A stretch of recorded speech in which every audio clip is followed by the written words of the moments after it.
Because I love that place so much. And when you love something, the best part is to share. And that's what I want to do with this property and this bed and breakfast / retreat house, is to share this beautiful place. This place that God created, because it's not man-made.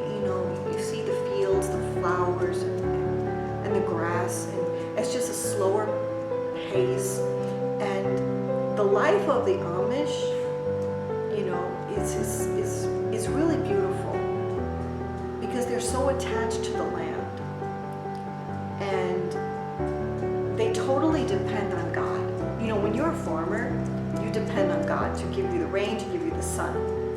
And this dependence is something that we need to really understand more. And I want people to come. I want them to share this experience. I want them to have a deeper relationship with God through what God has created. And it's something that I can't wait. I can't wait for people to see. And it's going to be beautiful.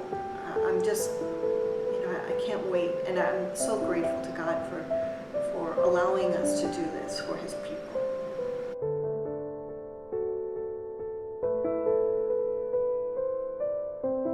I can't wait to live in that place, to live in this beautiful place that God created. So that's for me,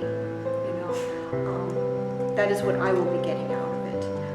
But that Lancaster, Pennsylvania is a very interesting place, and it's because the Amish, they have about 1 million tourists every summer, at least summer, winter not too many, but like fall and that time. And they all come to see a different way of life, a slower pace, and they all, you'd be surprised, they're coming from all over the world, and they want to come and experience a different way of life. And there are many Chinese, even from China, from Taiwan, but local people, because it's very accessible from different Chinese communities, because it's in the Northeast, so it's within driving distance to New York, New Jersey, Washington, D.C. All these big cities where a lot of Chinese live. So there are a lot of Chinese tourists who go there, and every time we're there, we see them. Busloads, literally 3-4 busloads every time we're there.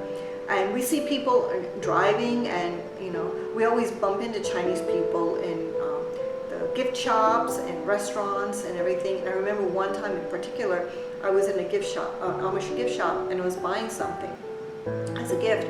And this couple was next to me, and they're like speaking in Chinese, and they're like, what is this? They call it a quillo. So it's a pillow, but it's actually a small quilt, like a lap-sized quilt, and it folds into a square like a pillow, and it tucks in. So it can be on your couch, and when you need it, you can open it up. So they're like, in Chinese, they're like, what is this? And I'm like, okay, so I turned to them, I started speaking to them in Chinese, and I tried to explain to them what this is. And I said, oh, so, you're here, what have you done so far and everything. And a lot of times they don't know where to go, what to do, what to eat, and I gave them some suggestions and things. And from that moment on, I said, wow, this could really do something, So the whole idea is if I can attract these tourists to come, and then I could give them a really, really good family experience, to stay in a family home, and to arrange different kinds of activities for them, to really meet the Amish, to have dinner at Amish home, to go with Amish people, do their grocery shopping. This is not your touristy areas. To really have this experience, but also, we'll have a lot of Chinese language evangelization materials that we produce, and to share our faith with them, and to let them see an authentic Catholic family.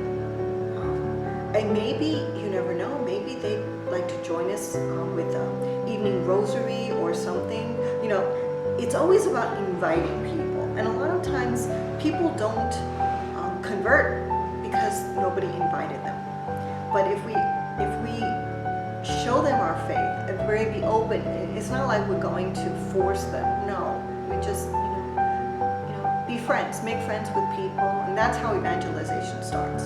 So that is the first goal for this property. The second would be as a retreat house, and also for them to come and get away from the city, because a lot of times they have retreats in the church basement or something like that, and that's not very good. You need to come away. When you retreat, it literally means to retreat. You retreat from your normal daily life to go to a different place and to experience something different, and just to enjoy, have quiet time and things. And so that's my idea is when we have open dates, we can have it for these retreat times. But number one is to really evangelize non-Catholics or even pagans. This is the main reason that we want to do this.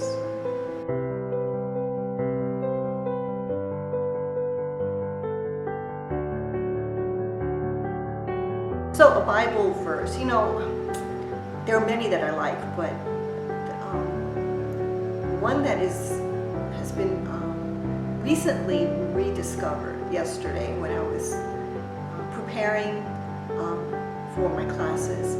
I came across 1 Thessalonians 5:16, 17, and 18, where it says to rejoice always, to pray without ceasing, and in all circumstances to give thanks. And those three things should actually be our motto as Catholics. That we must rejoice not in the happy times or when we feel like it. We should rejoice always because God loves us. And to pray because we need to have this relationship with God. And praying is not just, I'll pray 5 minutes a day, but we really need to be in the presence of God and know that we are there, and that we should pray all the time. And we can pray in many ways. It's not just, we're sitting down and we're praying or meditating, but when we do the laundry, when we cook our food, whenever, just keep praying, keep having this conversation with God. And the last, always to be grateful. And it's not that we're grateful for a particular thing. We should always have this grateful heart. This is very important for us. And this is one of the things that I want to share with our guests, is to have this joyful spirit. And as Catholics, if you want to evangelize, this is very important. You need to have these things. You need to be joyful. You need to be in a prayerful time all the time. And you must always be grateful for what God has given you. Okay? So, in Chinese, 吟唱欢乐 and 不断祈祷. And the last, 时时感谢.